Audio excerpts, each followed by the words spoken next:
to the payment and to the deed restriction. I delivered a report to the mayor and council indicating that we have not yet received the $100,000 due to the fact that the block grant is waiting for us to amend our deed and place a restriction on it as to the use, the primary use of the senior center. We did voucher for that reimbursement, but never received the money due to the fact that they were awaiting this change in the deed. I know the borough attorney has researched the matter of the use of the facility with regard to the requirements, and Mayor, if you're so inclined, you could ask for that. Yes, please. Well, what I'd like to do, I'm finishing up a memo where I prepared on behalf of the borough with reference to this matter. I'm wondering if you want, I'll give you a basic overview, but I'll be submitting a memo which gives you a little bit more detail. But we've contacted we've contacted a number of representatives associated with the community block grant. I've met with Joe Rutch, who was the former director. I've spoken to Loris Salamander.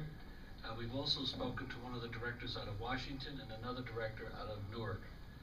The basic consensus is that in the statute, I reviewed the federal statute, which is section, I think, 503 of the federal code, as well as all the regulations that are pertinent. I'm giving you a detailed memo on this. But just to give you a brief overview, basically, the block grant requires that 70% of the aggregate funds be dedicated to a low and moderate use. In this particular instance, the seniors. So that to qualify for the grant, it requires that these funds, 70% of them, and the aggregate amount be dedicated to the senior use. Coupled with that is a restriction in terms of the use of the building. Because Bergen County, 41% of Bergen County is considered low and moderate income. This whole program in the community block grant is administered through the federal government, provided by the federal government, administered locally by the state, requires a biannual audit in order to make sure there's compliance, that the monies are being used and that the facility is being used for low and moderate income purposes. Other than our seniors, I think we'd be very hard pressed to develop a low and moderate income use group that could qualify for the use of this facility. By that I mean specifically, it's not so much that the facility cannot be used by others than seniors, but they have to qualify as a low and moderate income group. So you cannot utilize the facility for things like Boy Scouts and whatever else you're going to do, where the group itself, that segment of the group, is not considered low and moderate income. So that is one of the qualifications for this. That's why certain municipalities, maybe like let's say Garfield, will qualify for, let's say, more money, and because they have a larger low and moderate income population. So that the idea that this could be a multi-use facility is really not true. However, it does have a window of opportunity, but it's very narrow. And it requires that those that do use it do qualify, at least 41% do qualify as low and moderate income in the use of that facility. So that if you had another group, part of that group would have to qualify as low and moderate income, so that you would not be able to utilize it on a universal basis for as a community center per se. So it has to remain that way. The deed restriction, I found no authority to support the deed restriction. However, I cannot say that that would not be permitted simply because the funds are dedicated to low and moderate income. It's a way of the county to ensure that the monies are, and the facility is in fact used for low and moderate income. So that, I guess what their concern is that the facility does not end up being used as a community center, where it have a more widespread and more pervasive use than a senior center.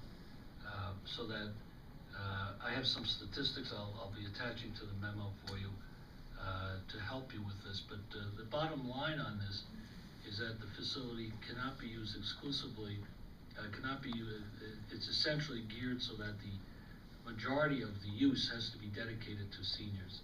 And that with the low and moderate income formula, it probably will exclude most residents from the use of that facility. Okay, and you're going to give us the memo? I have the memo done, I'm just refining it because we've had some additional conversations with other people. Okay, John, any questions? Just a couple questions if I can, Mayor. Go ahead. The restriction on using the funds, is that the 41%. So I'm confused a little bit on the percentage of a given group that has to use, you know, if it's a senior center, let's say, and that seniors qualify, but you're saying no other group unless they fall into that category of low and moderate income, can no utilize other it. group can use that. That's correct. So I do understand, now is that all community development block grant money? Or because we've gotten community development block grant money to renovate bathrooms at the middle school. And that group, that population doesn't fall in. So I'm trying to follow this reasoning when we've used it at our public high schools for ADA improvements. To be honest with you, I haven't. I can answer that. So- Let me just Well, finish, no, let me just I'm- finish. He's I'd asking like me it a from question, lawyer, please. so I Thank you. appreciate it. The area I researched was the fact that this money, the money that we're receiving from the county, is dedicated for low and moderate income under a particular statute of the federal code. Okay. I cannot speak to ADA bathrooms, and when you read the statute, there are various sections, there's probably about 8 to 10 sections that can qualify for these community block grants. Some of them are disability issues and so forth. So that, you know, you're probably correct that, you know, when you say low and moderate income, I'm only talking about this particular facility and the dedication of that money for senior citizens. The reason that the seniors can qualify is in that group category, they do qualify for low and moderate income. Now, if you're talking about bathrooms, when you read the statute, and I'm gonna give you a copy of the statute, there are other sections that are covered under the community block grant. Okay. That would be, let's say, ADA, making it accessible for people with disabilities and things of that sort. So, you know, to say that community block grant can be a low and moderate, no. One aspect of it is low and moderate income. Okay. And the reason we picked the seniors is that it's probably the only group that would qualify for that particular building, as opposed to any other group, like the Historical Society, or any other organization that you may want to place in the facility. I'm gonna give you a detailed memo, I'd like you to look at it, read it carefully, and then, you know, I'd be prepared to answer more questions. But basically, that's a brief overview of how that money operates. Thank you. And it's not that you can't do it exclusively. If you speak to people like Joe Rudge and to Laura Salamander, they indicate that there is a basis to do it, but no one can really articulate. I find that most people who get into this, unless you start to talk to someone, people out of either in the regional districts like out of Newark or in Washington, you know, even though you have these limitations. I'm sorry, we're That's limited all right. now too, because we have to go into public session. I need a motion